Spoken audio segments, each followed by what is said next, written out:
mofinaina isan'andro atolotry ny mpitandrina rakotina valina maoly.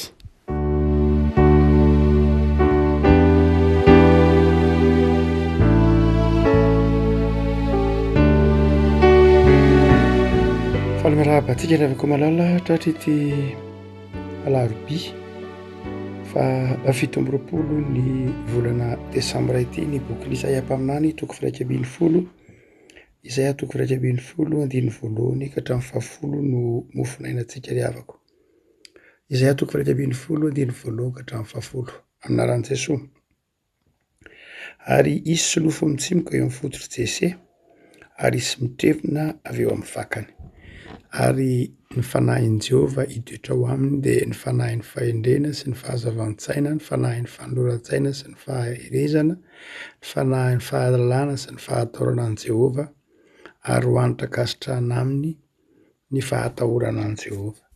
Ka tsy tsara araka ny hitany masony izy na hampiaika araka ny reniny sofiny, fa ho tsarainy amin'ny fahamarinana ny malahelo ary homeny rary ny mpandefitra amin'ny tany. Hamely ny tany amin'ny tsorakazo ny vavany izy, ary ny fofinain'ny molony no aminao ny ratsy fanahy. Fahamarinana no ho visikinany ary fanahy matoky no ho fehikibony. Ary ny ambodia raha mitoetra amin'ny zanak'ondry, ny leoparda raha mandry amin'ny zanak'osy, ary ny zanak'omby sy ny liona tanora sy ny omby kely mifahy raha itoerana, ary ny zazakely no hiroaka azy.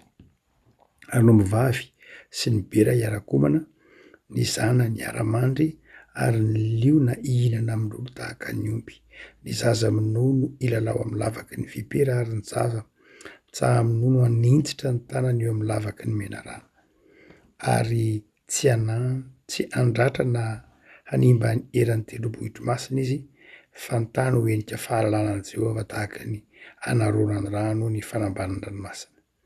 Ary amin'izany andro izany nisy lofon'i Jese izay hitsangana ho fanevany firenena, dia izy no tadiavin'ny jentilisa ary ny fitoerany teo voninahitra. Ray masono manamasinana ny fahamarinana ny teninao ny fahamarinana. Amen. Ary isy lofo mitsimoka eo amin'ny fototry Jese ary isy mitrebona avy eo amin'ny vakany. Asa raha efa nahita voaloboka maniry ianao, fa voaloboka dia indraindray tahony efa mainty iny, tahony efa toy ny lo mihitsy ara. Tahony efa tsy eritreretina hoe haniry aza, iny no maniry manome ny voaloboka. Ary mandrakariva dia hazo na ny fakany ara dia zavatra na ny fakakazo zany na faka-boloboka io na fakakazo tsotra fotsiny dia lay feno tany, lay miosina tany, lay tsy maty hijery, lay rehefa mijery ny hazo tsika dia mandrakariva lay izy mamerina tsara tarehy no hitatsika, lay raviny tsara tarehy be iny, lay voany tsara tarehy be iny, la iny le misy alokalofany. Fa eto kosa dia lay faka, zay no ho tiany Isaia mpaminany hanoharana an'ilay solofon'i Jese. Faka, lay rehefa tsy de tena tsy tian'olo koa jereny iny. Dia eto zany am'izao krismasy zao dia zay sary zay no hanehoany ny soratra masina an' Jesosy. Faka, inona moa ny hoe faka? Any am'ilay faka mihitsy Jesosy, any am'ilay fakan'lay hazo, fakan'ilay voaloboka, fakan'ilay zava-maniry. Rehefa miteny antsika hoe faka dia ny voalohany dia mamelona. Mamelona zay, ny faka no misopotaka, mamelona lay zava-maniry. Marina fa amin'ny zava-maniry dia mety mamelona koa ny ravina, fantatsika ny anarantsika ny antsoina hoe photosynthèse.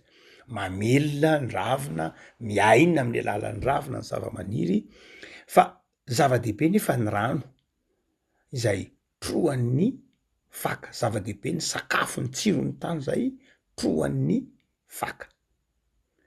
Ary dia zay no hanoharany Isaia mpaminany an' Jesosy. Lay latsaka tao anatin'ny tany, lo mihitsy ary tahaka ny hoe tahaka ny nandalo ny fahafatesana mba hamelona, mba hameaina atsika, mba hahatonga atsika ho velona indray. Ny avako ny krismasy any dia fanomeza tokon'Andriamanitra fa nahidiny ety ambonin'ny tany, ny rainy ety ambonin'ny tany zanany mba amelona atsika ary ny osipotaka mba ame aina atsika, ny osipotaka mba ame fahavelomana antsika, ary ny osipotaka mba hanova mihitsy aza ny fiainatsika, ny tontolom-piainatsika, hanova ny fiarahamonina. Dikan'ireo ohatra be dehibe reo ngeny hoe ny ombivavy sy ny bera iarakomana, ny bera moa de orsa, ny omby vavy sy ny orsa, aiza moa zany raha tsakaina maha olombelona, raha am'izao andronatsika zao tsy afaka hiarahamonina mihitsy ny orsa sy ny omby, na ny zaza ilalao eny amy lavaky ny vipera, ahoana moa zany. Fa ny tiany Isaia mpaminany de ny hoe lay Jesosy tonga tety ambony tany de nanova ny mpifanohatra anjara-piavana. Ao am' Jesosy de zao tsy misy tsony zany hoe adversaire zany, tsy misy zany hoe mpiavana na mpiarabelona na ao amy fiarahamonina hanjakan' Jesosy ka mbola hifamonina, hifandratra na hifanampoizina na tahaka zany, fa ny fiarahamonina hanjakan' Jesosy amy Krismasy de zao manjary fiarahamonina tsisy fifamonoana, tsisy fifankalana, tsisy fifanoherana, fiarahamonina milamina, fiarahamonina manao hoe ianao mila, za mila anao, isika mifampiankina.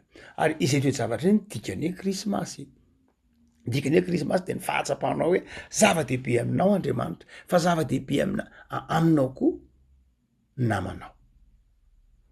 Zay nahatonga an' Jesosy nanaiky ho faka mba ampiorina atsika indray ao anatin' zany fisainana vaovao zany. Fa ny faharoa amy teny hoe faka koa isika de milaza koa zany ilay miazona lay zava-maniry, lay miazona lay zava-maniry. Rehefa tsy eo ny faka de taraboka ny zava-maniry, na inona apetraky ny ravina, na inona de zao ny faka no miazona ny zava-maniry. Rehefa tonga ny tafiditra de ny faka ny miazona azy, rehefa tonga ny zavatsarotra de ny faka ny miazona azy. Ary de izay faka zay ko no miazona lay zava-maniry, miaro. Ny Krismasy any de toy ny milaza hoe nampidin'Andriamanitra tety ambonin'ny tanany zanany, ny rainy ho tonga olombelona mba hiaro atsika tsy hidaraboka. Efa nadaraboko ny fahotana ny olombelona, efa nazera ny fahotana ny olombelona, ary dia ny Krismasy dia maneho lay Andriamanitra nanaiky ny osipotaka, nanaiky ho tsy tian'olo koa jerena akory ara. Zay moa dikany hoe faka tsy mahafinaritra ny mijery faka. Tsy tian'olo koa jerena akory ara, araka ny teny Isaia mpaminany hoe tsy tian'olo koa jerena akory ara, mba hahatonga atsika ho mafy orona, mba hahatonga atsika hajoro ao anatin'ny zavatsarotra. Tsy mijoro ny hazo raha tsy eo ny faka, tsy mijoro tsika raha tsy eo Jesosy. Rehefa tsy manana an' Jesosy de zao menjera na ao anatin'ny akivina, na ao anatin'ny tafiotra ny fizahantsoetra, na ao anatin'ny tafiotra ny fahasarotam-piainana, na ao anatin'ny fizahantsoetra ny finoana. Rehefa tsy eo am' Jesosy ny miorona, rehefa tsy Jesosy ny miazona de zao taraboka ihany. Betsaka reo hitantsika eo amin'ny ireo mpanompon'Andriamanitra nahajoro tsara no Jesosy. Fitenin'ny Paoly manao hoe mahay zavatra rehetra am'le alalan'lay ty toy ny hoe mahay zavatra rehetra satria efa tonga nofo Jesosy niazona. Ary zay mahatonga saotra masina koa miteny manao hoe itsika nge tsy nomen'Andriamanitra fanahy osy fa fanahy mahery no ny am' Jesosy de nahana fanahy mahery. Ka rehefa nzay tonga ny tafiditra, rehefa inzay tonga ny zava-manegana de zao voazon'lay faka de Jesosy, voazon'lay solofony Jesosy de Jesosy. Ary izay ny dikan'ireo miteny manao hoe ary tsy handratra na nimba eran'ny tendrombohitra masina intsony izy io lay mena rano, lay mena rano io mazava ny teniny, ny tanany eo amin'ny ary ny zaza mitsaha aminono anintsitra ny tanany amy lavaky ny mena rano, ary tsy handratra na nimba ny eran'ny tendrombohitra masina intsony izy. Zany hoe tapitra teo ny herin'lay mena rano, tsy hanimba na iza ntsony izy, fongana ny herin'lay mena rano, no iza no lay faka, no lay Jesosy, no lay solofony Jesosy zay miazona atsika ka tsy voazeran'lay mena rano. Resy lay mena rano, resy lay ratsy, resy lay fahavalo dia zanak'Andriamanitra afaka mijoro tsara. De afaka malala hotsika manao hoe krismasy ny andro fanomeza tokon'Andriamanitra iazonanao fanomeza tokon'Andriamanitra hoe enao dia tsy avelan'Andriamanitra ho irery fanomeza tokon'Andriamanitra hoe enao dia ho azon'ny tanam-pitiavan'Andriamanitra fanomeza tokon'Andriamanitra hoe enao dia na eo aza ny tafitra tsy maintsy misy ny tafiotra fa ny fakany miazona tsy maintsy misy ny zavatsarotra fa ny fakany miazona afako engan'io azon'ny fakany krismasy dia Jesoa ianao engan'io atoky ny fiazonan'Andriamanitra anao amin'ny krismasy de Jesosy fa izao koa ry havako efa miteny hoe faka koa isika de izao miaro ny nofotany tsy hoe le zava-maniry ihany zany no arovana tsy hoe enao ihany tsy enao mijoro ihany tsy lay faka tsy hoe lay Jesoa tsy hoe enao ihany no arovany de enao ihany ny velominy fa izao koa ny faka de miaro ny nofotany ny faka de manome hery manome aina ny manodidina azy fantatsika tsara mihitsy fa rehefa misy hazo maniry de zao lonaka lay tany misaratsaraka ny tany rehefa tsisy zava-maniry de zao mihidy ny nofotany zay le teneniny ho an'ireo manao pédologie hoe mihidy le antsoiny hoe fatrakirika na porosité lasa kely de kely le fatrakirika le porosité de manjary kely lay fetezako vakondrano lay hoe le fitsian'lay rano zany kely zany lay lasa tsy mitsika zany lay rano satria mihidy ny mason'lay tany mihidy lay nofotany fa rehefa misy kosa lay faka de zao lehibe le porosité dia afaka mitsika tsara ny ranonorana mitsika ny ando ary dia afaka hoentin'ny ando midina ny ambany any ny tsiron'ny tany na ny zezika zay atao zava-dehibe zany ny anjarandraikitry ny fakakazo na ny fakaboloboka na ny fakajava-maniry tsy hoe mamelona n'lay zava-maniry na miazona n'lay zava-maniry ihany fa tena miaro lay tany itoerana mihitsy ko ary zay mahatonga atsika mamboly azo nge mamboly azo sika tsy ho an'le azo ihany fa mamboly azo sika ho an'le tany ambolenan'lay azo ary dia zay ny mahazava-dehibe ny hoe faka hoety hoe itsimoka eo am'lay faka eo am'le fototra faka iosina ny fotaka iosina amy tany mba hiaro ny tany ijorotsika Andriamanitra de nampanantenany Abrahama manao hoe ho fitahina ho an'ny firenena rehetra ianao zany hoe am'izay tany na firenena lalovanao de ho fitahina ianao ary zany riavako ny tena toetra ny kristianina de mahatonga fitahina ho an'ny firenena na ho an'ny faritra zay misy azy mety tsy tsapanao angambo zany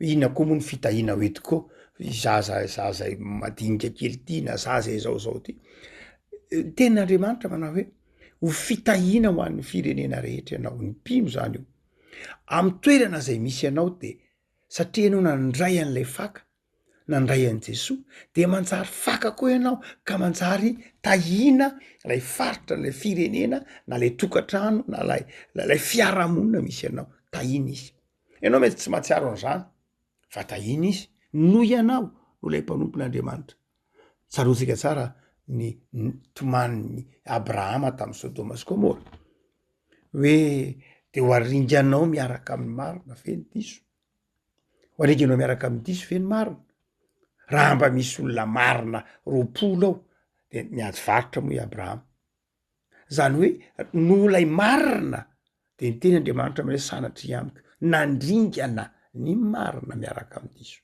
fa raha misy 10 dia tsy andringana zany hoe raha nisy 10 tao de nitahiny Sodoma sy Gomora hitatsika mitantaran'ireo mpanompon'Andriamanitra maro hoe nitahina lay firenena satria nisy mpanompon'Andriamanitra tao no tahina lay fiarahamonina na de mafy sofina aza lay fiarahamonina de nitahin'Andriamanitra satria nisy zanany tao satria nisy mpanompony tao satria nisy faka tao rehefa ko malala ny kristianina de zao tsy velona ho an'ny tenany ihany Jesoa tsy hoe ho anao ihany fa Jesoa koa ho an'izao tontolo zao Jesoa koa ho an'ny tsy mino azy Jesoa tsy hoe ho an'ny mino ihany Jesoa tsy fananatsika manokany Jesoa fa ho an'izao tontolo zao Jesoa zay mahatonga ny tompo te manao hoe Andriamanitra nge mampipozaka ny masoandro amy ratsy fanahy sy ny tsara fanahy tsy hoe rivotra maloto no foan'ny ratsy fanahy de rivotra madio kosa ny foan'ny tsara fanahy, rano maloto no sotroin'ny ratsy fanahy fa rano madio no sotroin'ny tsara fanahy, tsy zay loatra. Fa Andriamanitra dia manome soa ho an'izao tontolo zao, noho iza, noho i Jesosy na noho ianao koa aza. Raha afaka malala ny krismasy de zao Andriamanitra namanga ny tany, hanasoa ny tany, hanasoa izao tontolo zao, mba hahatonga izao tontolo zao lonaky ny tenin'Andriamanitra, mba hahatonga izao tontolo zao lonaky ny fitiavan'Andriamanitra de ny ray ny zanany ho tonga olombelona. Raha afaka engany anana fanantenana sy hitondra fanantenana ho anao ny krismasy, hanova ny fomba fisainanao, tsy eritreretanao manao hoe ho an'ny tenanao rery Jesosy, tsy eritreretanao manao hoe tsy manana anjara am' Jesosy zao tontolo zao, manana anjara am' Jesosy zao tontolo zao satria ao ianao. Raha ohatra ka ianao lay faka satria ao anatinao Jesosy de meteza izary zany, meteza ho fantsona mampita fiainana sy fifaliana. Ivavakasika. Jesosy misaotra anao zay fa ianao tonga afaka nanova izao tontolo zao. Ny tontolo mifanohitra manjary misy filaminana, ny tontolo mifamono misy fandriampahalemana, ny tontolo mifakahala manjary misy fitiavana, ary ny tontolo izay tsy afaka miara-monina akory aza de noho ny azo fijalianao, noho ny fahatongavanao olona ny krismasy, noho ny fanekenao haneritena hamonjy anay de afaka miara-monina izahay. Tompo misaotra anao zahay fa efa nanaiky ho faky ianao, efa nanaiky ho faka mba hitsimoka, mba hamelona anay, hiaro anay, ary ho fitahiana ho an'ny manodidina anay. Misaotra Tompo any amin'ny krismasy, misaotra noho ny amin'ny fanetretenanao fa azony zahay mba hanana zany toetranao zany ko satria nitaominao hanahaka anao Jesosy. Tao am'izahay am'izao krismasy zao koa ho mpiaro ny fiarahamonina misy anay, ho manome aina ny fiarahamonina misy anay, ary ho miazona sy mahajoro eo anivon'ny fakapanahy. De mampahirezana i Tompo, miatrika an'izao taona madiva hifaran'izao, ataovy mahay mandiny teny zahay, ataovy mahay mantatra ny tenanay zahay, ataovy miorona ao aminao Jesosy. Misaotra Tompo malala. Amen.